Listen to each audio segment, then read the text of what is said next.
I think about neocolonialism and the state of the neo-colonialized,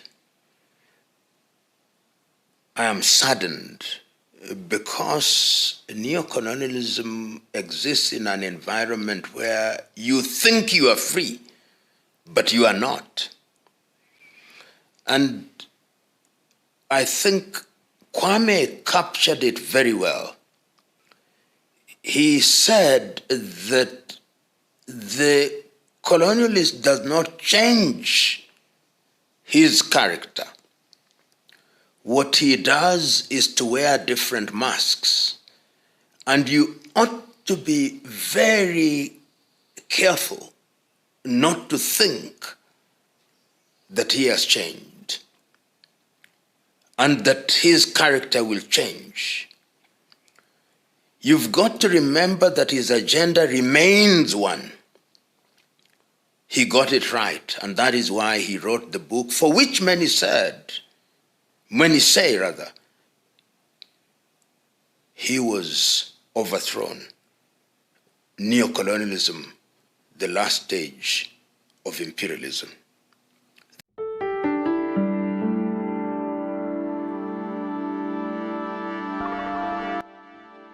The sun may have set on colonial empires, but the legacy of colonialism casts a long shadow over the world. The formal structures of imperialism have faded, yet modern-day nations still grapple with the deep-seated effects of foreign control. This is neo-colonialism, a system where power is no longer overt, but still, it exerts its influence across continents. From economic dependency to political interference, neo-colonialism remains a silent but destructive force. The roots of neo-colonialism can be traced to the era of traditional colonialism. Beginning in the 16th century, European powers expanded their reach across Africa, Asia, and the Americas, driven by a thirst for resources and the desire for global dominance. But by the mid-20th century, the dynamics shifted. As the struggle for independence intensified, colonial powers were forced to relinquish formal control over their colonies. But what followed wasn't true liberation. Instead, a new form of domination emerged. While the colonial flag came down, the economic, political, and cultural chains remained firmly in place. Kwame Nkrumah, Ghana's first president, understood this better than anyone. In his landmark book, Neo-Colonialism, The Last Stage of Imperialism, Nkrumah outlined how former colonial powers maintained control over newly independent African nations through economic manipulation, political subversion, and cultural influence. Don't let us also forget that colonialism and imperialism may come to us yet in a different guise, not necessarily from Europe. We must alert ourselves to be able to recognize this when it rears its head and prepare ourselves to fight against it. In Nkrumah's view, true independence could only be achieved through economic self-sufficiency. For him, economic exploitation was a final tool of imperialism, ensuring that even when a nation was politically free, it was never truly sovereign. At the heart of neo-colonialism lies economic control. New nations, once freed from colonial powers, often found themselves beholden to international financial institutions like the International Monetary Fund (IMF) and the World Bank. These organizations, ostensibly created to promote global economic development, often acted as instruments of economic subjugation. Consider how these loans are structured.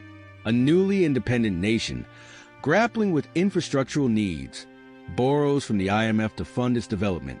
However, these loans come with strict structural adjustment programs, policies that require the country to cut social spending, privatize state-owned enterprises, and open up its markets to foreign competition. These measures often result in increased poverty, unemployment, and social unrest. In the 1980s, Ghana was forced to undergo austerity measures as part of an IMF loan deal. The result was widespread poverty, a collapsed healthcare system, and soaring inflation. Even today, many African nations remain dependent on loans, unable to break free from this cycle. Moreover, while African economies remain trapped in the system, foreign corporations continue to extract resources, leaving little behind for local development. Countries rich in oil, minerals, and timber often see little economic growth, as foreign investors take the lion's share.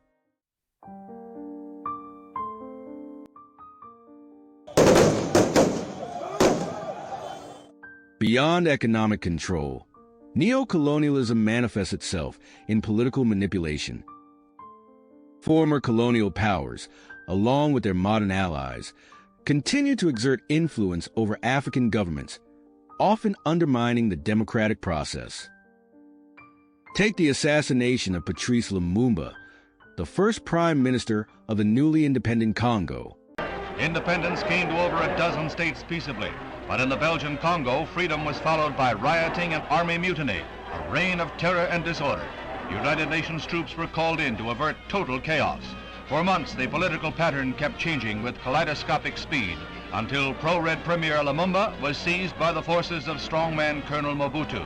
But the struggle for power was far from over. Back, Patrice Lumumba securely wrote,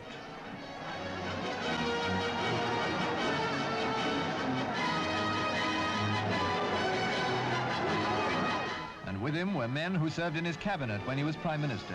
They were bundled into a heavily guarded lorry and driven off towards a place called Binza. Lumumba had been under house arrest, protected by... The affair, of course, serves to underline once again the conditions prevailing in the Congo. It's not enough to arrest a man. He must apparently be beaten up. As for Mobutu's troops, they yelled and danced with joy. They had won a great victory. They had got... Backed by Belgium and the CIA, Lumumba's government was overthrown, and the country's resources were handed over to Western corporations. His death was part of a broader strategy to prevent the rise of leaders who sought true independence for their nations. In the modern era, neocolonialism isn't always about direct military occupation or traditional imperial control. Sometimes, it manifests in more covert ways, through foreign intervention, political maneuvering, and the maintenance of the status quo, even at the cost of local populations. Take the 2011 Libyan Civil War, where foreign powers, led by NATO, intervened in what began as a popular uprising against Colonel Muammar Gaddafi's regime. Initially, the intervention was framed as a humanitarian effort to protect civilians from Gaddafi's forces. However, critics argue that it quickly evolved into a battle for control over Libya's vast oil resources. By backing opposition forces, NATO and countries like France, the UK, and the United States played a significant role in overthrowing Gaddafi, but the aftermath was far from the promised peace. The country plunged into chaos, with competing militias, unstable governments, and the spread of extremist groups. The foreign intervention, while advertised as a step towards democracy, left Libya in a state of perpetual turmoil. Similarly, the 2007 to 2008 Kenyan election violence serves as another example of foreign influence exacerbating domestic tensions. The violence in Kenya's Rift Valley region is spreading quite fast.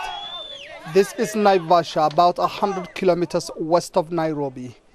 It is the latest to be hit by the ethnic violence gripping this country. Armed groups on a revenge mission attacked this house belonging to a Luo, opposition leader Raila Odinga's community. When President Mwai Kibaki was declared the winner of a contested election, widespread violence erupted between his supporters and those of his opponent, Raila Odinga.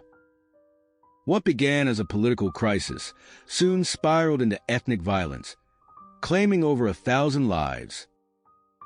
While the situation in Kenya was largely seen as an internal dispute, external actors, particularly from Western nations, played a crucial role in mediating the crisis.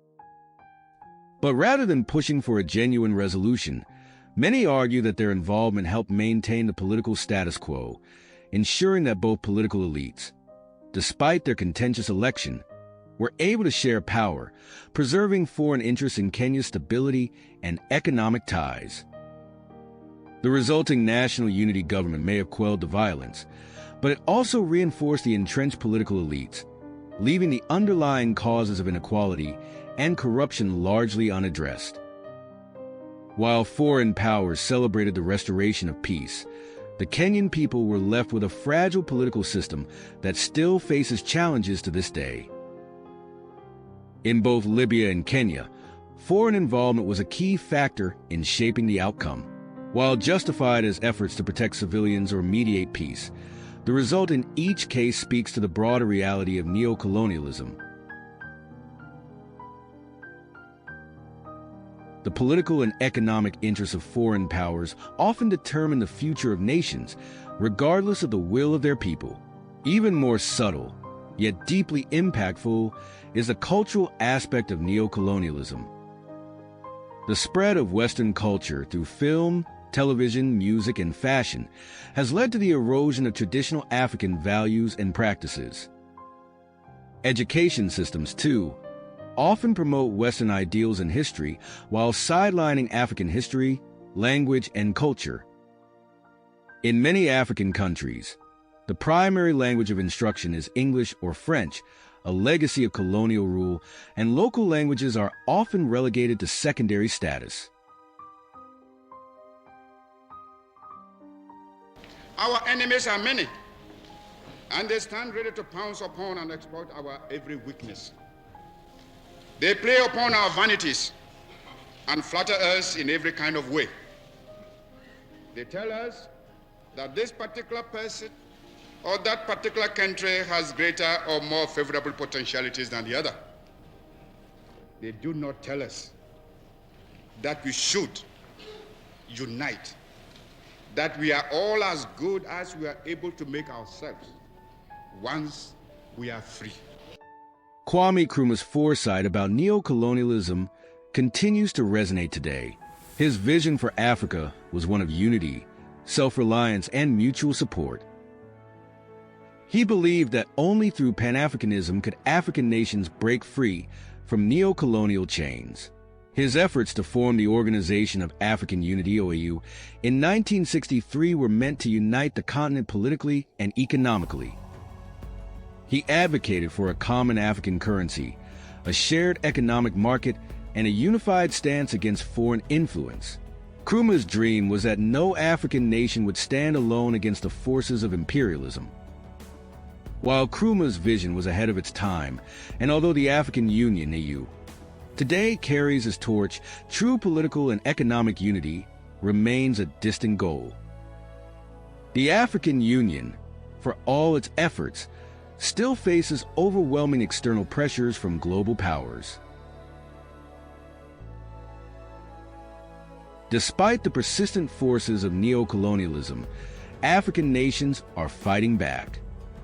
Grassroots movements, economic reforms, and technological innovations are slowly reshaping the continent's future.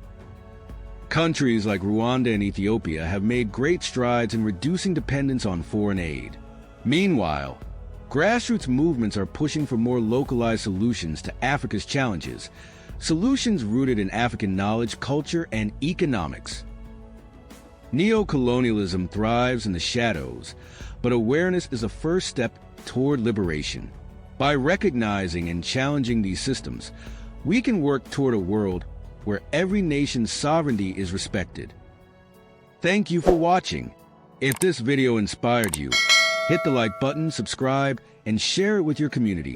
Let's keep shining a light on the unseen forces shaping our world.